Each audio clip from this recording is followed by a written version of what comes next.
Capitol of the United States, December 8, 1941.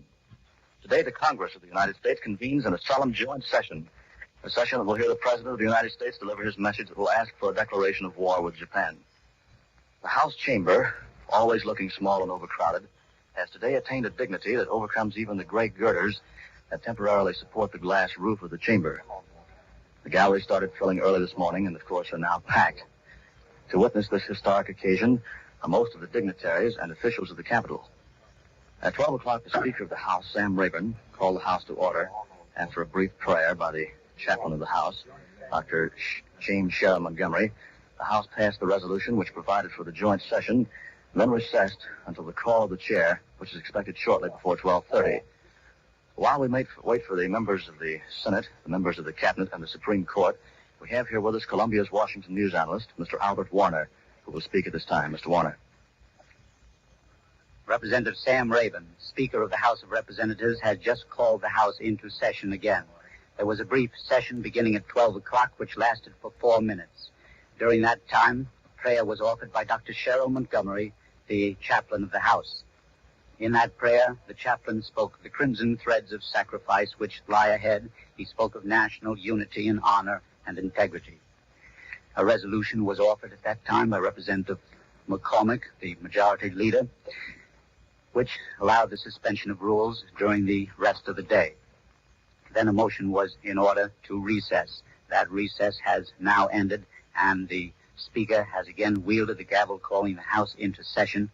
At 12:30, a special joint session of the two chambers, House and Senate, will begin, and the President of the United States will be heard addressing Congress, asking for the declaration of the existence of a state of war. Congress is poised to give that declaration. There's no doubt about the sentiment of Congress. You can hear it from House and Senate members on every side. All differences have been laid aside. Representative Martin, who is the chairman of the Republican National Committee and also the minority leader of the House, has said he is ready to follow the president's lead. Isolationists like Senator Wheeler and Representative Hamilton Fish have followed in Mr. Martin's course and have promised to go along under the president's leadership. When the joint session is held at 12:30, the cabinet members, you can already begin to see some of them in the lobbies here, will be grouped right in front of the rostrum where Vice President Wallace will preside with Speaker Rayburn. Right behind the cabinet members and Supreme Court justices will be the senators, and then the House members in their regular benches. At one side of the rostrum, you may already see in uniform the heads of the armed services. There is Admiral Stark, Chief of Naval Operations. There is General Marshall, Army Chief of Staff, and General Holcomb, Chief of the Marine Corps. After the President has been heard, each chamber will assemble separately, and later in the afternoon, the war resolution will come out of committee for action. Now, here is the text of one resolution which Senator Connolly has already prepared. Senator Connolly will introduce the resolution in the Senate and Representative McCormick in the House. Connolly's resolution reads as follows: declaring that a state of war exists between the Imperial Japanese government and the government and the people of the United States, and making provision to prosecute the same. Whereas the Imperial Japanese government has committed unprovoked acts of war against the government and the people of the United States of America, therefore be it resolved by the Senate and House of Representatives of the United States of America in Congress assembled, that the state of war between the United States and the Imperial Japanese government, which has thus been thrust upon the United States, is hereby formally declared, and the President is hereby authorized and directed to employ the entire naval and military forces of the United States and the resources of the government to carry on war against the Imperial Japanese government, and to bring the conflict to a successful termination. All of the resources of the country are hereby pledged by the Congress of the United States. Here on the House floor are representatives who have acted on another resolution of war, a declaration that was made 24 years ago. We interrupt to say that the Senate is now coming into the House of Representatives. They have marched across the whole length of the Capitol from the Senate side of the building, where the Senate previously was in its own session. Here on the House floor are congressmen who voted against the declaration of war 24 years ago. There is, for example, Representative Knudsen of Minnesota, who voted against war on Germany in the First World War. He has gloried in that vote. He has been an ardent isolationist. He has criticized all of Mr. Roosevelt's foreign policies. But now he says, it is my opinion that a state of war already exists. If the resolution recognizes the Japanese aggression, my vote, he said, will certainly be yes. And then there is Miss Jeanette Rankin of Montana. Hers is an unhappy public career. In 1917, she broke down and cried as she voted no on the declaration of war. Soon thereafter, she retired from Congress, and she came back after a lapse of about 20 years in the last election. Now it is her duty to vote again on a war declaration. She has not yet said what she is going to do. Now, Speaker Rabin is wielding the gavel on the rostrum. From the State Department, we hear that Secretary of State Hull has told reporters that he is seeking to repatriate Ambassador Grew and his staff from Tokyo, as well as other American nationals in Japanese territory. Now here's Park Simmons. Thank you, Mr. Warner. Presiding at the joint session, of course, is Representative Sam Rayburn, Speaker of the House, and Vice President of the United States, Henry A. Wallace. The Speaker will present the President, and we understand that we're not quite ready to go to the Speaker's platform as yet. The Supreme Court at this time, I believe, is walking into the chamber, and the Cabinet is also coming in at this time. And so after they come in, the President of the United States will arrive, and at that time we intend to turn you over to the Speaker's platform. However, before we do that, here is the history of that fateful Sunday yesterday, which brings this joint session today. At 9:30 a.m., Secretary of State Cordell Hull arrived at his desk. At 10 a.m., Secretary of the Navy Frank Knox and Secretary of War Henry L. Stimson entered Hull's office. At 1 p.m., Knox and Stimson left. Japanese Ambassador Nomura telephoned Hull asking for an appointment at 1:45, and at 1:30 p.m., reporters, photographers, and newsreel men advised to be present for something big, and that was the story of that fateful Sunday of yesterday, beginning at 9:30 a.m. with the important developments and ending approximately at 1:30 p.m. At 1:35 p.m., more State Department officials arrived, and then Under-Secretary of State Sumner Welles was with them. We turn you now over to the Speaker's platform and open our microphones at that point.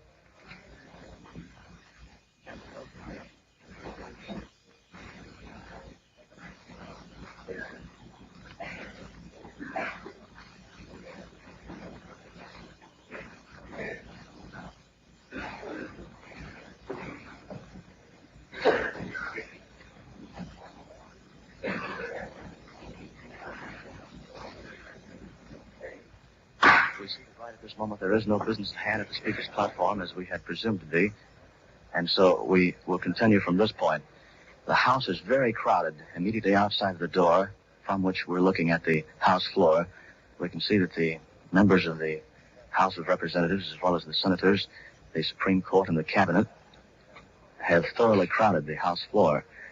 Just outside the door, the people are very thickly crowded between our door and the rail, at which we watch the proceedings on the outside.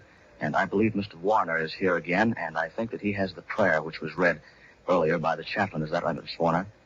Right. Now here's Columbia's Washington News analyst, Mr. Alfred Warner. At the present moment, Vice President Wallace and Speaker Rabin are sitting down on the rostrum waiting for the arrival of the President.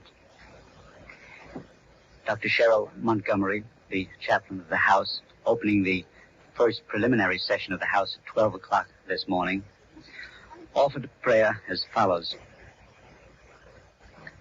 Eternal Father, strong to save, to thee we lift our prayer of steadfast hope and faith while the calendar of history is being stained with pagan cruelty and deceit. We pray for life-giving calmness, majestic and invincible. If we are to suffer as a noble people acquainted with grief and sorrow, O grant they may be heaven's challenge, turn us more devoutly to the blessings of the Spirit. O thou, Christ God, in the deeper processes of our nation's soul, hold us steadfastly to the realization that the richest garments of a country's character are often sewed with the crimson threads of sacrifice and suffering. Keep us free from passion and hate, and bless our land with enduring prizes of national unity, honor, and integrity. Here's Park Simmons. Thank you, Mr. Warner. In the escorting committee, which is left to escort the president in. There is Majority Leader Joseph Martin, Senator Carter Glass of Virginia. Rather, that's Minority Leader Joseph Martin, Majority Leader of the House, also Representative John McCormick, who is the Majority Leader of the House. The committee is coming in at this time, and I believe the president is arriving. Mr. Warner, do you see him at that point now? The president is already in the building, but has not yet appeared in the House chamber. He has gone up Pennsylvania Avenue to the Capitol amid Washington streets, which have already changed their appearance. You see uniforms on every side. Army and Navy men attached to the Army and Navy, War and Navy departments who were in civilian clothes are now in uniform. There are guards in steel helmets in front of the Navy and War buildings. Traffic has been blocked from the two streets on each side of the White House, and no one can enter the White House grounds without being thoroughly identified.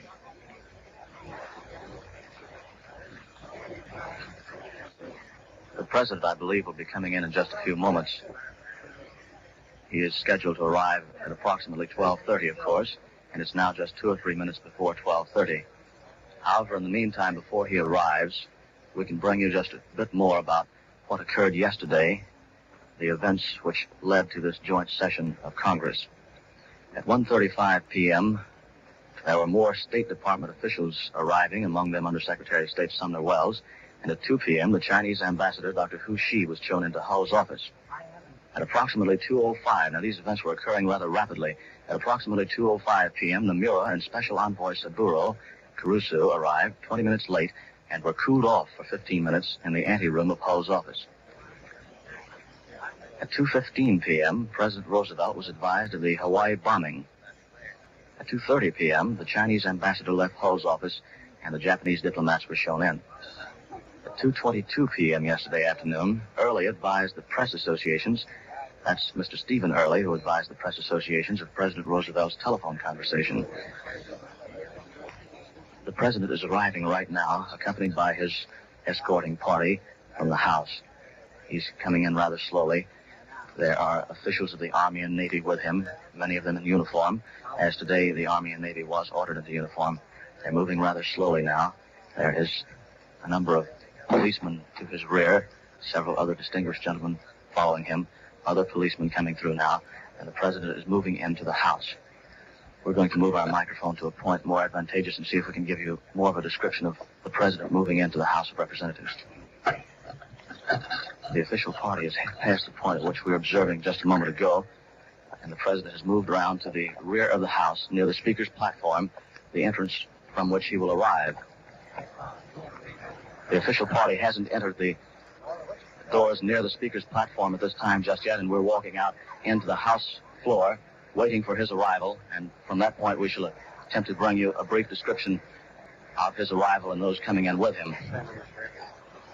Someone has helped us stand on the railing so we can get a better vantage point and give you more of a description of just what is occurring. The House is very crowded, as we told you earlier, and Mr. Warner mentioned that also. The entire House is rising now, if you get any of the noise and the gravel at the floor, and so we will turn you over to the Speaker's platform, at which the business at hand will be carried on. We take you now to the Speaker's platform as the President is arriving.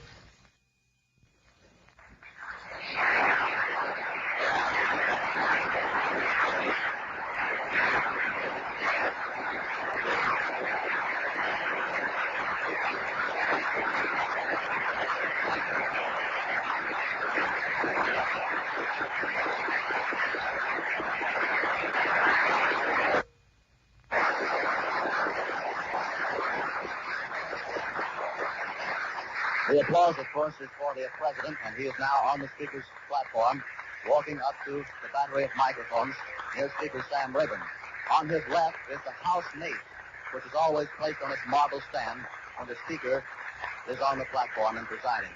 President Roosevelt is now in front of the battery of the microphones, and we take you through the Speaker's platform.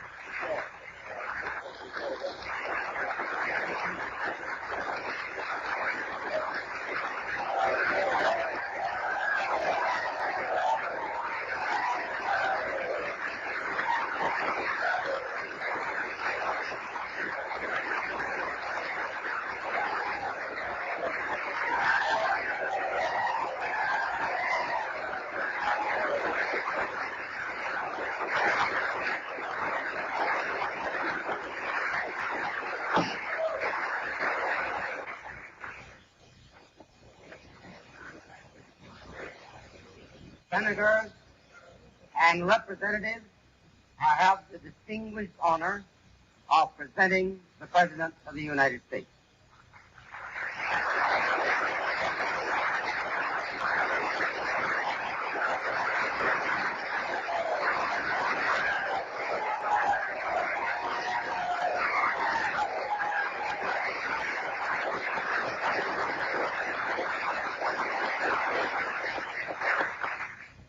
Mr. Vice President, Mr. Speaker, members of the Senate, of the House of Representatives,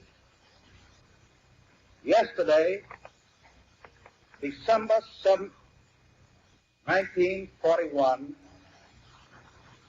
a date which will live in infamy, the United States of America was suddenly and deliberately attacked by naval and air forces of the Empire of Japan. The United States was at peace with that nation, and at the solicitation of Japan, was still in conversation with its government and its emperor, looking toward the maintenance of peace in the Pacific. Indeed, 1 hour after Japanese air squadrons had commenced bombing in the American island of Oahu, the Japanese ambassador to the United States and his colleague delivered to our Secretary of State a formal reply to a recent American message. And while this reply stated that it seemed useless to continue the existing diplomatic negotiations, it contained no threat or hint of war or of armed attack. It will be recorded that the distance of Hawaii from Japan makes it obvious that the attack was deliberately planned many days or even weeks ago. During the intervening time, the Japanese government has deliberately sought to deceive the United States by false statements and expressions of hope for continued peace. The attack yesterday on the Hawaiian Islands has caused severe damage to American naval and military forces. I regret to tell you that very many American lives have been lost. In addition, American ships have been reported torpedoed on the high seas between San Francisco and Honolulu. Yesterday, the Japanese government also launched an attack against Malaya. Last night, Japanese forces attacked Hong Kong. Last night, Japanese forces attacked Guam. Last night, Japanese forces attacked the Philippine Islands. Last night, the Japanese attacked Wake Island. And this morning, the Japanese attacked Midway Island. Japan has therefore undertaken a surprise offensive extending throughout the Pacific area. The facts of yesterday and today speak for themselves. The people of the United States have already formed their opinions and well understand the implications to the very life and safety of our nation. As Commander-in-Chief of the Army and Navy, I have directed that all measures be taken for our defense, but always will our whole nation remember the character of the onslaught against us.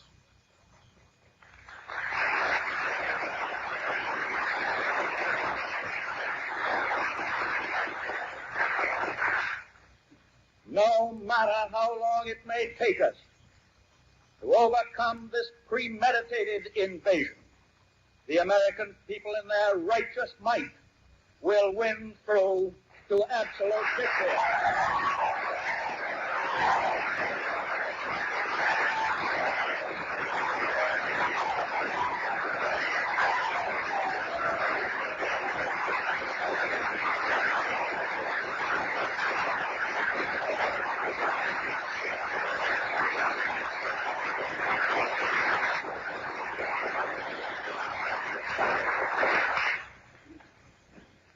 I believe that I interpret the will of the Congress and of the people when I assert that we will not only defend ourselves to the uttermost, but will make it very certain that this form of treachery shall never again endanger us.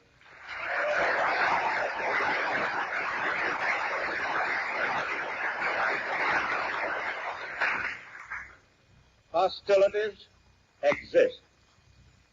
There is no blinking at the fact that our people, our territory, and our interests are in grave danger. With confidence in our armed forces, with the unbounding determination of our people, we will gain the inevitable triumph, so help us God.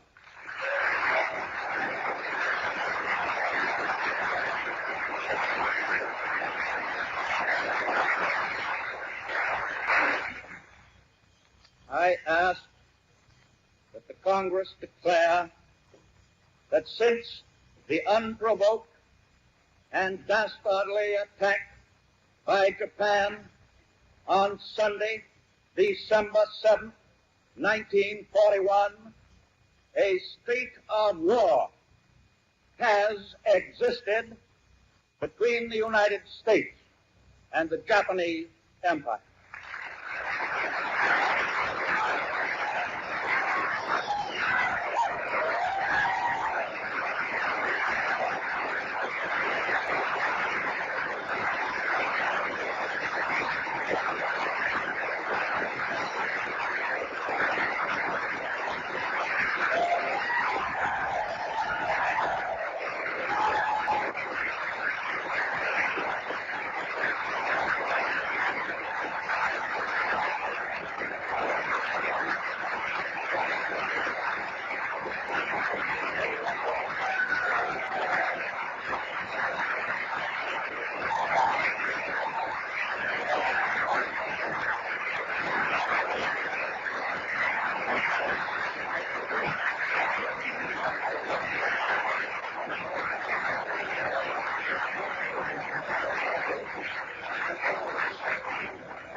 As the President prepares to leave the House will recess at this time. The President is going out of the gallery now, and there's some business going on at the platform at this time. And so for the conclusion of the ceremonies taking place at this time, we shall return you now to the platform.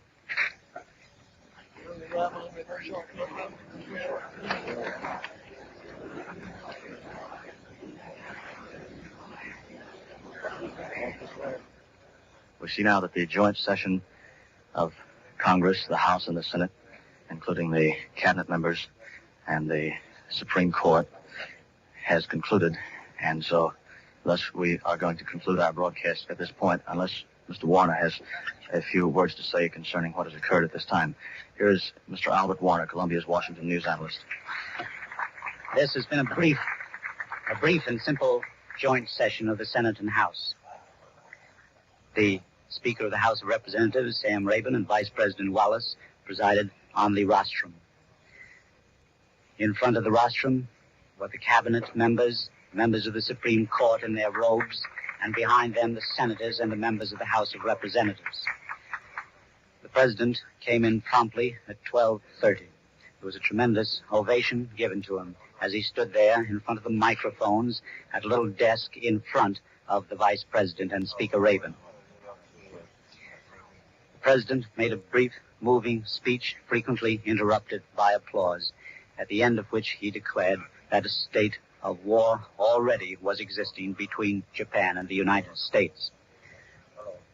Now the chamber is in brief recess while the Senate goes back across the corridors of this long building to its own chamber on the other side, where it will meet at once in its own session. Then the House will get into action here, and a resolution will be introduced by the majority floor leader, Representative McCormick, declaring the existence of a state of war.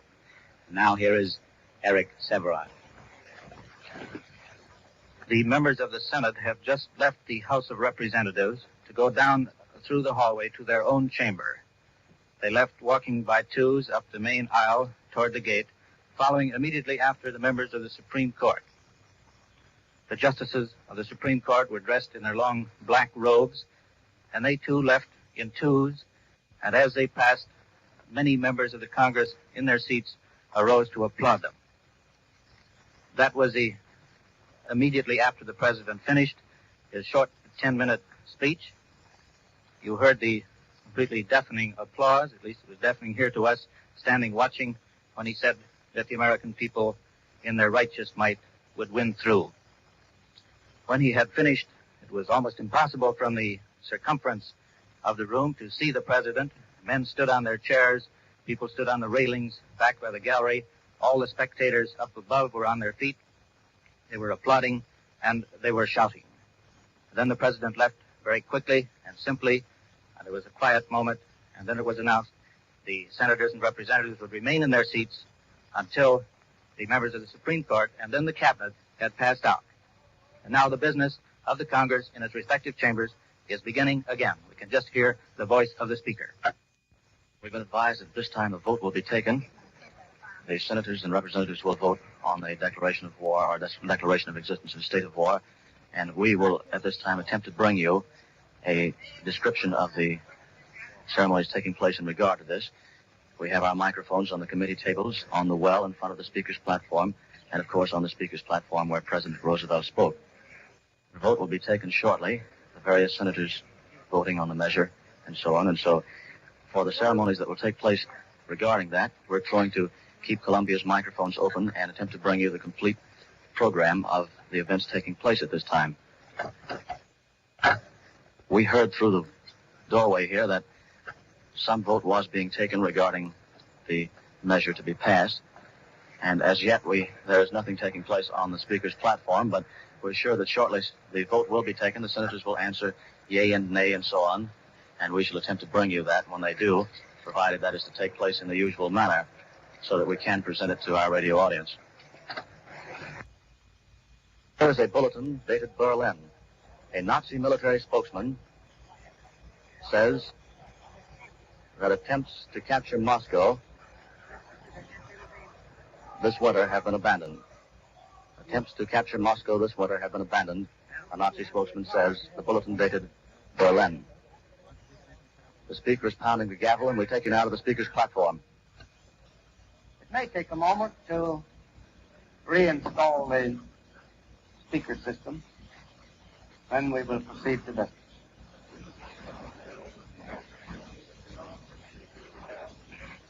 I think I'll refer this thing, Harold.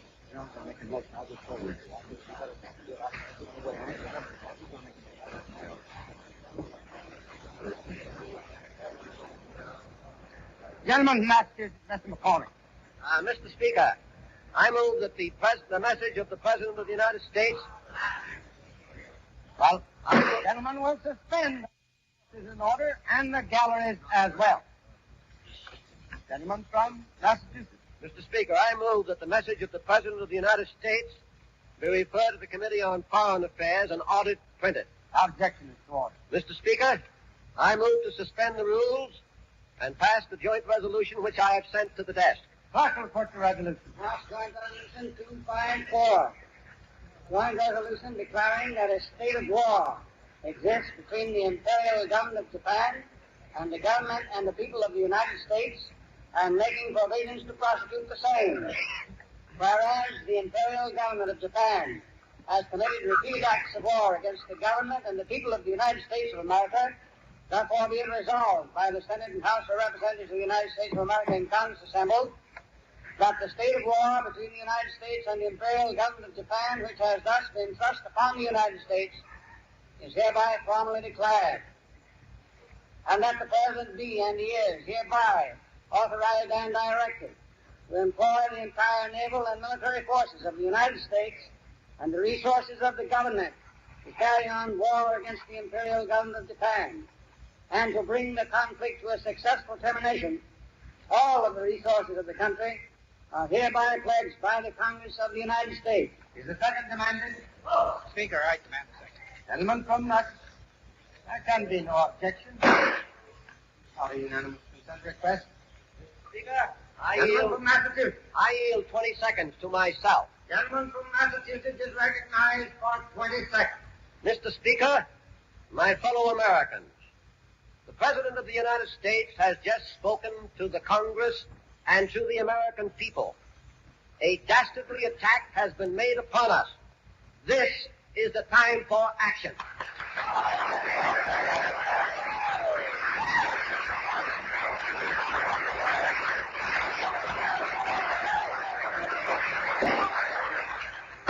Gentleman from Massachusetts, Mr. Martin. Mr. Speaker, our nation is today in the gravest crisis since its establishment as a republic. All we hold precious and sacred is being challenged by a ruthless, unscrupulous, arrogant foe. We have been the victim of a treacherous attack under cover of darkness. It came at a time when we were trying to establish a basis of peace through mutual misunderstanding. Our ships have been sunk, our planes destroyed, many lives lost. Cities and towns under the American flag have been ruthlessly bombed. No one hates war more than I. Every night I have uttered a silent prayer that America might be spared active involvement in a frightful war. I know the horrors which come with war, the loss of lives, the sacrifices which must be made by all, the sadness and desolation it always brings. America is challenged. That challenge comes in a ruthless way which leaves but one answer for a liberty-loving, self-respecting people. We are compelled by this treacherous attack to go to war. From now on, there can be no hesitation. We must press the war with unstinted vigor and full efficiency. There can be no peace until the enemy is made to pay in full measure for his dastardly crime. We in America wanted peace. We must now fight to uphold our national honor and make secure our freedom. The attack on our territory will rally every patriotic American to support of the nation's need. If in shipyards, in factories, in mines, in blast furnaces, on farms all over this broad land, there will be one spontaneous response. The people of America will unanimously meet the attacks of the aggressor and join in an irresistible effort of increased production. The boys in the training camps and the sailors who maintain the vigils of the sea they will have the tools and equipment to win this war. In view of the developments of the past 48 hours, the President's request has my support. When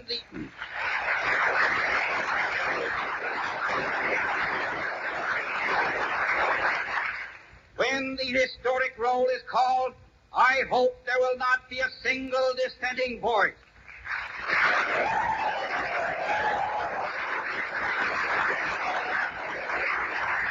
Let us show the world we are a united nation.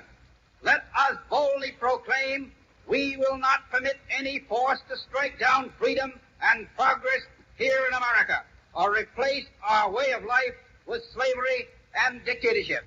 God will give us the strength and the courage to drive to victory in a just cause, a cause which means all that makes life worthwhile to the people, not only of America, but in every country in the world.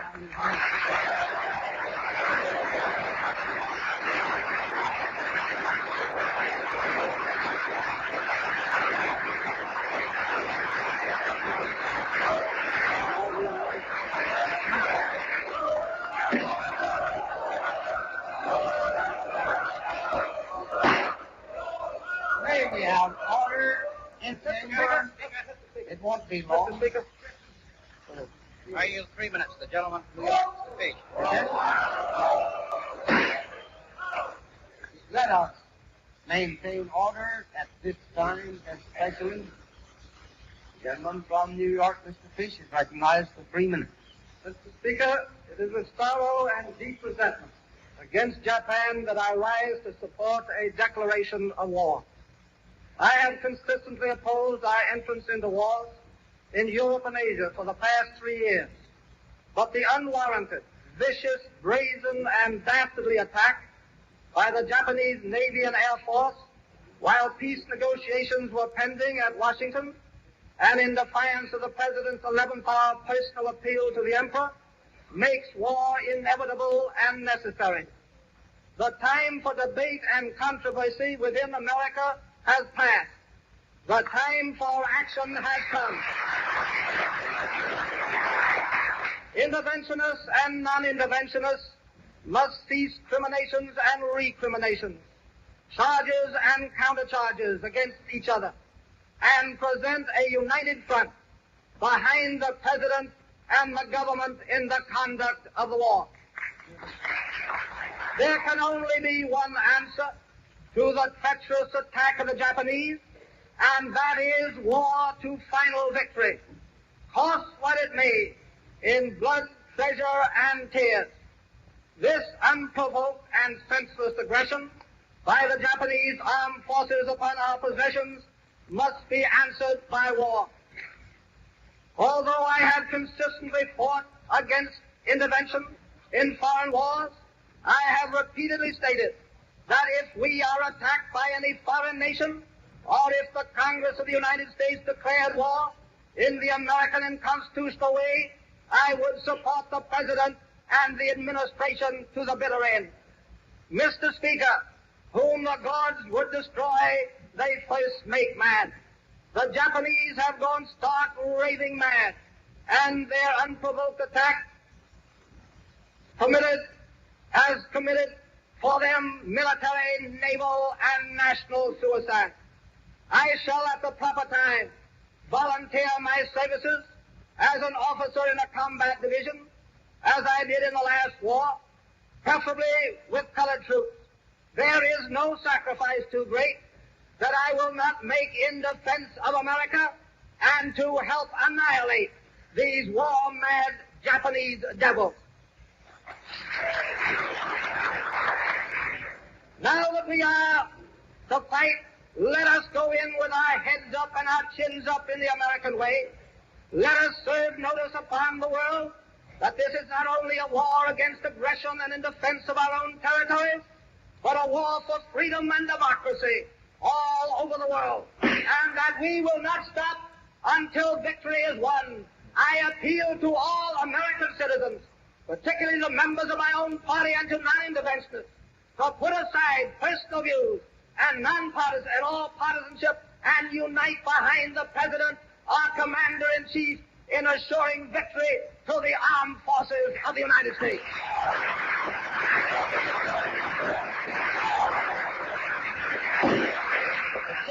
The desires to say this, and that is that whoever is responsible for these lights will turn them off. Gentleman from Massachusetts.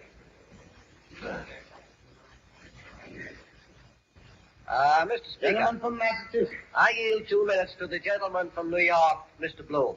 Gentleman from New York, Mr. Bloom, is recognized for 2 minutes. Mr. Speaker, speedy action, not words, should be the order of the day.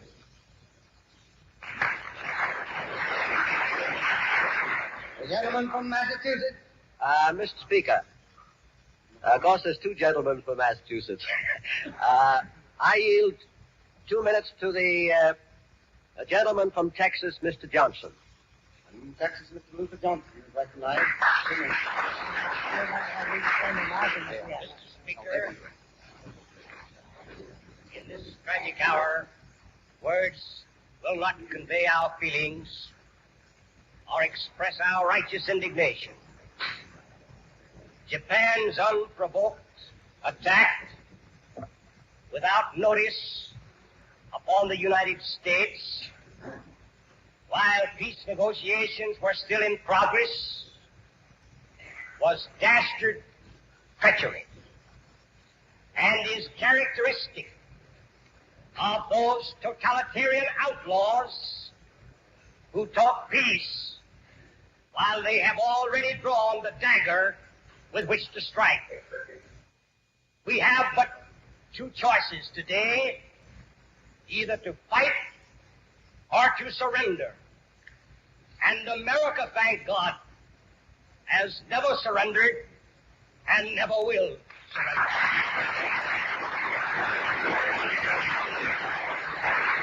America is united.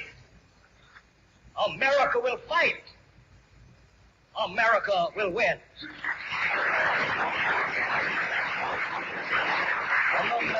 Mr. Martin.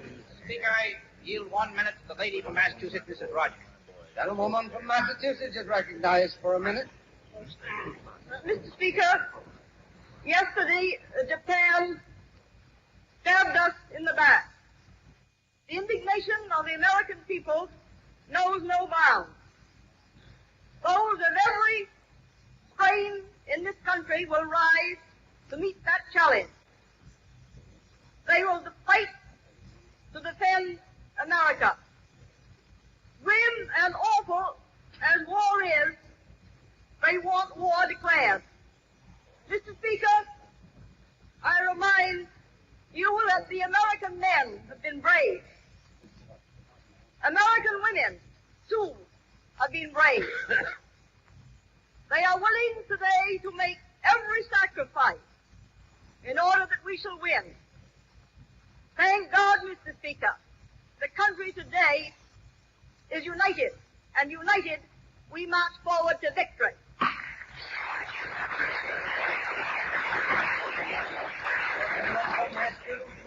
Mr. Speaker, I yield 1 minute to the gentlewoman from Maryland, Mrs. Byron. Mr.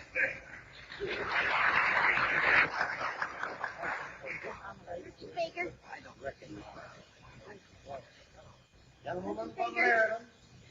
I want to say that my husband, Bill Byron, was in the last war, and I am 100% back in America, and I'm willing to give my son into this war, which I hope and pray will not last long enough, but I have 1 year in military age now, and I'm 100% back in March, going into this thing and being the Japanese, and I'm wrestling with my parents, helping House Representatives.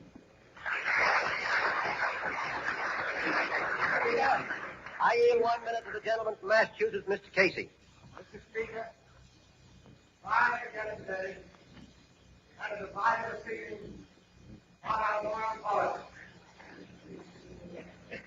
That divided opinion advocates our resources, our genius, and all the power of the freedom of action. America was speaking giant. Today America is united. Today Americans are great. Soon the world will know that peace-loving people can, when carried around, right off the border. Mr. Speaker, we Americans all, at this hour, lay upon the altar of our country and our country's cause life and honor and all that we hold dear. Speaker, I yield 2 minutes to the gentleman from New Jersey.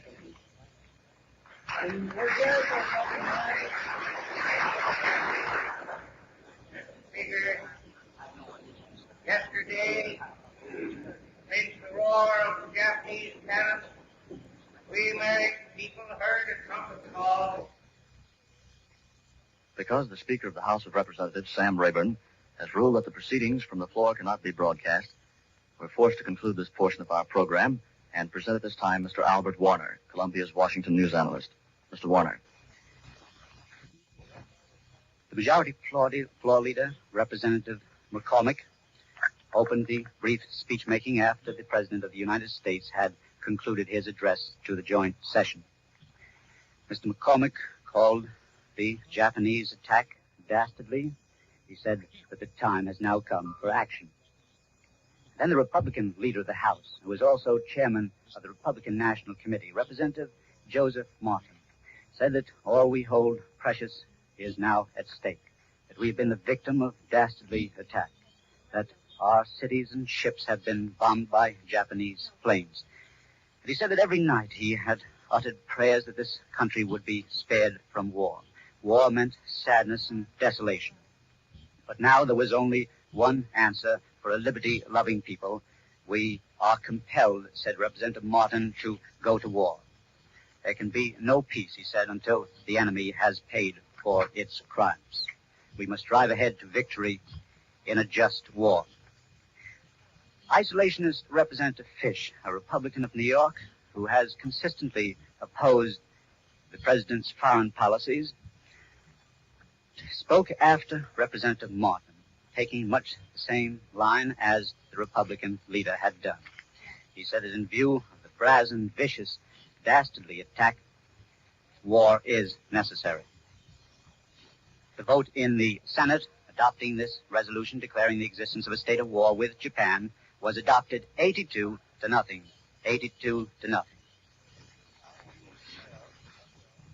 Representative Fish told his colleagues that he had consistently opposed what he called interventionism, but now he said the time for debate and controversy had passed. It was time for a united front. And though he had consistently spoken against the president's foreign policies, he said he would now support the administration to the bitter end. The Japanese, he said, had gone stark mad. Whom the gods would destroy, they first make mad, he declared. While these and other people were speaking 1, 2, or 3 minute speeches, Representative Jeanette Rankin stood at the back of the hall trying to get the attention of the speaker. Miss Rankin was a congresswoman at the time of the First World War, and then she voted against the declaration of war on Germany. What she wanted to say on this occasion is not yet known. She did not get a chance to speak. For 20 years, she was out of Congress. She came back to the House just in time to vote on a second declaration of war. Now here's Park Simmons. As we conclude this broadcast from the House, which has brought you the address of the President, the United States is now at war with Japan. We return you now to New York. Here at Columbia's microphones in New York are Elmer Davis and Major George Fielding Elliott. We shall hear first from Mr. Davis. Whether the House of Representatives has finished voting is not clear, but there is every reason to suppose that it will vote the declaration with the unanimity which the Senate has already expressed. The declaration of war against Germany in April 1917 brought 6 negative votes, if I recall rightly, in the Senate and 70 in the House, almost one-fifth of the membership present and voting. This case is obviously very different, as has been indicated by the speeches which you have heard of some who have hitherto been regarded as isolationists. Their opposition to participation in a foreign war was irrelevant to their feelings as to what would happen in a war which was begun by an attack on American soil. Our neighbors are joining us in declaring war against Japan. The Cuban cabinet has voted for a declaration of war. Haiti declared war on Japan this morning. President Avila Camacho of Mexico will ask the Mexican Congress for a declaration of war against Japan before the day is out, and will get it. And according to a Buenos Aires newspaper, Colombia has decided to cede bases in the Pacific and Caribbean to the United States, which would be very serviceable, of course, for our Navy. So that we go to war with the assistance of practically all our neighbors. Costa Rica was the first one declaring war last night. Nicaragua followed, and presumably most of the republics in the area will come along. Meanwhile, however, it must be recognized that the war was begun with a defeat at Pearl Harbor. How serious that defeat may be, we do not yet precisely know. There is every reason to suppose that it was not so serious as the Japanese have claimed. In the first place, reports of the success of air attacks made by the attackers are almost always exaggerated because they have to hurry away before they can see exactly what happened, and the Japanese have an obvious interest in exaggerating the extent of their success.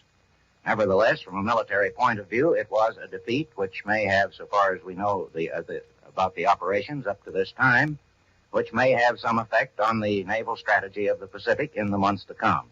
Of that you will hear more presently from Major Elliott. Meanwhile, the fact had better be recognized because it is going to take hard work and possibly time to repair the losses which we have already suffered. And as President Roosevelt says, no matter how long it may take us, the American people will win through to absolute victory. Note the words absolute victory. He said also, we will make very certain that this form of treachery will never again endanger us. That is to say, a mere halfway victory, a show victory, will not be sufficient. And that was the implication, too, of Representative Martin's statement that no, there can be no peace till the enemy has been made to pay in full measure. This proposal today, of course, is for declaration of war only against Japan. What is to be done about Japan's allies is a problem which has not yet been decided perhaps in Washington, and which perhaps those allies will decide for us. The Triple Alliance between Germany, Italy, and Japan provides that every one of them comes to the rescue of the others in case it is attacked by a power which was not engaged in the war at the time of the signing of the alliance. Theoretically, it must be attacked, but of course we have seen in the history of the Axis states that they can always represent themselves as attacked, and there have been indications from the European Axis capitals that they will so represent this operation. The Germans insisted yesterday that the war incendiary Roosevelt was solely responsible for the breaking out of hostilities.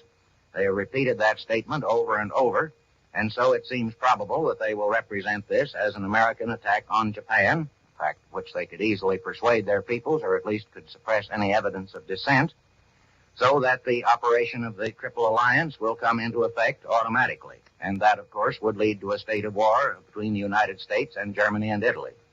Meanwhile, it must be obvious that the presence of the German and Italian embassies in Washington is dangerous to our interests, since they are centers of Axis activity and doubtless would give such assistance as they could to the Japanese. And to those might be added the embassy of Vichy, France, for the whole history of the French government in Indochina in the past year and a half has indicated that it has been functioning as a very willing assistant to whatever claims for domination the Japanese may make. They have helped them already. They will no doubt help them still more. Another point indicating the tie-up of this Japanese attack with all the Axis strategy may be inferred from its timing. It is clear that the attack was prepared at least 3 weeks ago. That is to say, not only about the time Mr. Kurusu was on his way from Tokyo to Washington with what were represented at the time as proposals for peace negotiations, but also at a time when the situation of the German armies in Russia was very much more favorable than it is now. 3 or 4 weeks ago, it could well have been supposed by the Axis that by this time the German armies would have made a triumphal entrance into Moscow, that they would be pushing on from Rostov either towards Astrakhan or to the Caucasus, that the Russian situation would be very favorable to them, and that such a timing of the Japanese attack on the United States would be a great boost to the world progress of the Axis. Well, things didn't go as they were expected to go in Russia. We've just heard the statement of a German spokesman that the attempt to take Moscow this winter has now been abandoned. It would be rash to put any too much confidence in this statement, but at least it does indicate that they don't seem to have much expectation of getting ahead in Moscow, and we know that on the Rostov front, they are now moving westward and not eastward, and they have taken some severe losses there. All this changes very materially the situation as it was expected to be at the time the Japanese planned their attack. Nevertheless, it is obvious that the initial attack has attained some successes, and that it will take a great deal of effort, a united, vigorous, all-out effort by the entire American people to retrieve the initial setbacks. There is every evidence that the American people are prepared to make that effort. It was indicated by the spontaneous cheers that broke out in Congress, by the statements of men who have hitherto been most vigorously opposed to any involvement in hostilities, and there is every reason to suppose that this is a correct representation of the state of mind of the people. That is a state of mind, apparently unanimous, that has been created by this unprovoked, surprise Japanese attack while their negotiators were still talking peace in Washington. The Japanese tactics have won them an initial military victory. It seems very likely that its ultimate effects will be far more than overbalanced by the consequence of the political defeat which Japanese treachery has brought on itself. Here is Major George Fielding Elliott. As Mr. Davis has pointed out, and as the President told the Congress, it is perfectly clear that this Japanese attack has been in course of preparation for some time. Let us examine for a moment the technical points involved. A Japanese submarine torpedoed an American merchant vessel between San Francisco and Honolulu, about 700 miles west of San Francisco. Another such ship was attacked about 1,300 miles west of San Francisco. Japanese submarines, or any other submarines, are not particularly fast vessels, even cruising on the surface. And under the best conditions, that is, under conditions in which they do not have to avoid observation by American patrol aircraft, which are operating all over the Central Pacific. A direct passage from Yokohama or from any other Japanese home base to the places where these submarines appeared would occupy at least 12 days. We may assume that the period was considerably longer because of the necessity of avoiding being seen while on passage. Again, the attack against Hawaii, delivered from aircraft carriers, would have taken at least 8 days. The carriers at economical cruising speeds, and they could not have proceeded at high speed because of the wastage of fuel involved. Take at least 8 days from Yokosuka, which is the nearest large Japanese naval base.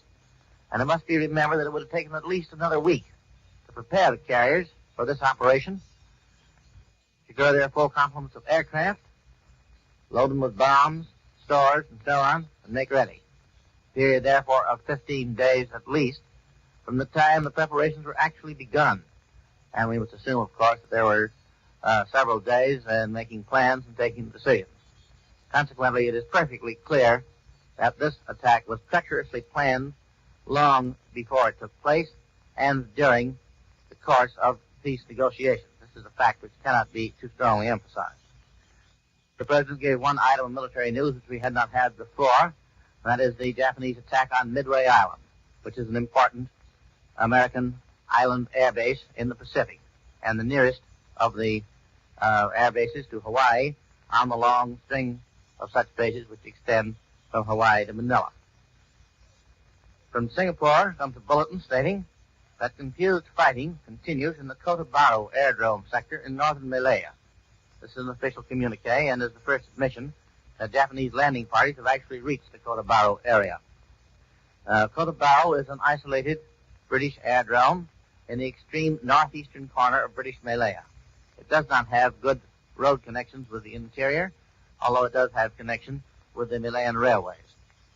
A Japanese attack on this airdrome would probably be intended to secure the use of the airdrome for Japanese land-based airplanes. After all, the number of carriers available is limited, and the Japanese must, if they're going to continue an attack on Singapore, be able to operate land-based airplanes in that area. A British radio reporting on Japanese troop landings in Malaya said, 5 enemy merchant vessels escorted by warships brought the first Japanese troops to the Malayan coast. Later, 10 more vessels were located further south. RAF bombers attacked them in the moonlight, and by dawn, at least 2 large enemy ships had been hit and set on fire.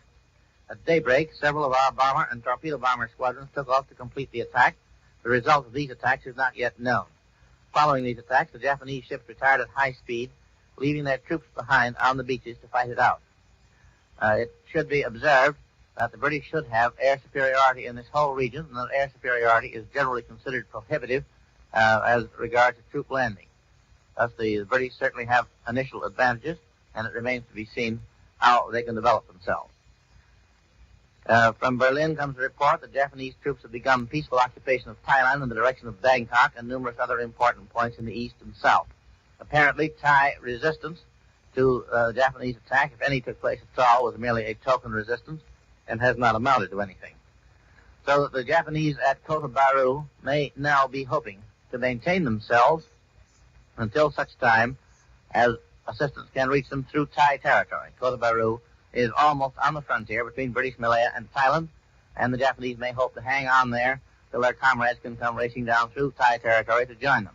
But there are also reports that British troops have already moved into Thai territory, presumably from Malaya, and delaying actions may take place on the isthmus in Thai territory, which occupies the narrowest part of that long 600-mile isthmus, which is known as the Malay Peninsula. The Germans announced that attempts to capture Moscow will be abandoned for the winter. This may be a ruse, of course. It may be, however, due to the Russian pressure in the south and the absolute need for stemming that pressure in order to avoid a disaster to the German armies there. For the last week or 10 days, there has been noticeable, to military observers, the first hint of a certain German lack of means. That is, they do not seem to be able to put on attacks on the same broad scale and with the same reckless disregard of casualties to men and material that they did before. Noticeable that this is as regards land troops, that they do seem to feel pressure in one area on their operations in another. And it may very well be that they're compelled to abandon their attacks on Moscow in order to make secure their position in the south. We have just received a dispatch from Tegucigalpa of Honduras that Honduras declared war on Japan today and the government established martial law throughout the republic.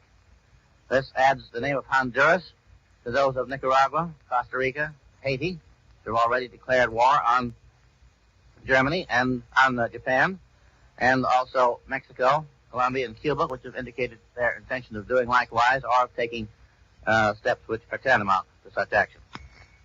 We ought to remember, in considering the coming of these countries to our side, that all their military power may not be very great. It is of enormous importance that American air and naval forces have the use of their territories, air bases, and seaports in defending our far-flung lines of communication in the Caribbean Sea and in the Pacific, and that the belligerent status of these countries gives our Navy facilities which it could not otherwise possess. Especially with regard to Costa Rica and Colombia, these countries are immediately adjacent to the Panama Canal, and both of them possess island bases from which our outlying patrol squadrons and our listening stations can perhaps observe the approach of any attempt by Japanese or other forces to surprise the canal in the same manner that Hawaii appears to have been surprised. There is no further report in the President's message on the exact extent of the damage which was suffered by the American forces at Hawaii, other than to say that the loss of life was severe. And apparently severe damage was done. The Japanese have made a number of claims with regard to this damage, which appear to be exaggerated. However, it is noticeable that the President has said in an earlier statement from the White House that operations at Hawaii were continuing. Whether this means that the Japanese are making another attack, or whether it means that the pursuit of the Japanese carriers and perhaps other escorting ships which brought the planes to Hawaii is continuing, of course, is uncertain. There is always the possibility to be kept in mind that the Japanese may have backed up the carriers with their whole battle fleet, hoped to inflict some damage on our ships in harbor, and to bring the remainder to action while they were pursuing the carriers. But this is mere speculation and has nothing to support it at the present time. In view, however, of the wide extent of the Japanese surprise attacks yesterday, extending over an area almost a quarter of a distance around the globe, the possibility cannot be excluded that there may yet be other surprise raids at points where attack would seem as little to be expected as at Pearl Harbor. An imaginative preview of an American-Japanese war was written a dozen years ago by H.C. Bywater, the English naval expert. It was a work of fiction, but it was based on an expert's knowledge of the possibilities, if not the probabilities. And one of the incidents which he imagined was the conversion of certain Japanese merchantmen into airplane carriers, still with the outward appearance of merchantmen and sailing under neutral flags, from which air raids were made on coastal cities of the continental United States. It is known that certain Japanese merchant ships have been converted into airplane carriers, although these have long flying decks and their appearance is no longer that of merchant ships. A vessel which retains the appearance of a merchant ship can, however, operate seaplanes. Such vessels could carry very few planes. The damage which might be done by such raids upon our coast would be comparatively trivial. Their sole purpose would be to cause confusion, and that purpose could be defeated by the coolness and self-control of the civilian population if such an incident should occur. It is to be hoped that we will be a little more ready for such surprise attacks now than we were during the continuance of the peace negotiations, when we, at least the people at large, had the idea that the Japanese were really trying to come to some agreement. The likelihood that such carriers could slip through American naval patrols in the Pacific or the Atlantic is small indeed. Still, it is a conceivable possibility which all of us should bear in mind.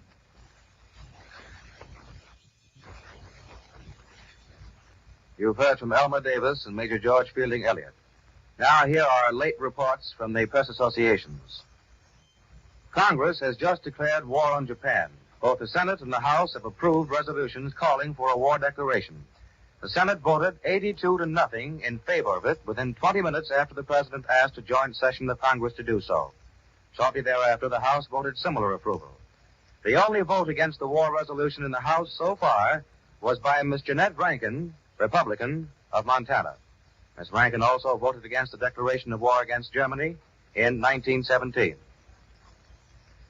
Representative Harold Knudsen, Republican of Minnesota, who also voted against American entry into the World War in 1917, said today, "This nation has no choice but to declare war on Japan." "I do not see that we have any other choice," Knudsen told reporters. "They declared war on us." Miss Rankin and Knudsen are the only present members of the House who voted against war in 1917. Here's a dispatch from Berlin. A DNB dispatch tonight from Tokyo, quoting a report from the Japanese newspaper Yomiuri from Saigon, French Indochina, said a United States transport had been sunk with a loss of 350 men in waters around Manila. And from Port-au-Prince, Haiti. Haiti joined the Latin American nations today, which have declared war on Japan and pledged the United States its full assistance. The Berlin radio reported from Vichy today, and the report follows. In an official French comment from Vichy on the outbreak of war between Japan and the United States and Britain, it is pointed out that France was adopting an attitude of wait and see. It was furthermore stressed that for the time being, France was still neutral in the Pacific and the Far East, and that her attitude had not yet changed. The vote in the House was 388-1.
The next special news broadcast will be heard over many of these stations at 3 p.m. Eastern Standard Time, when we shall hear the speech of Prime Minister Winston Churchill from London. Columbia will continue to interrupt all regularly scheduled programs to bring you the latest news. Big Sister, The Romance of Helen Trent, Our Gal Sunday, Life Can Be Beautiful, and Woman in White will be heard at their regularly scheduled times tomorrow. This is the Columbia Broadcasting System.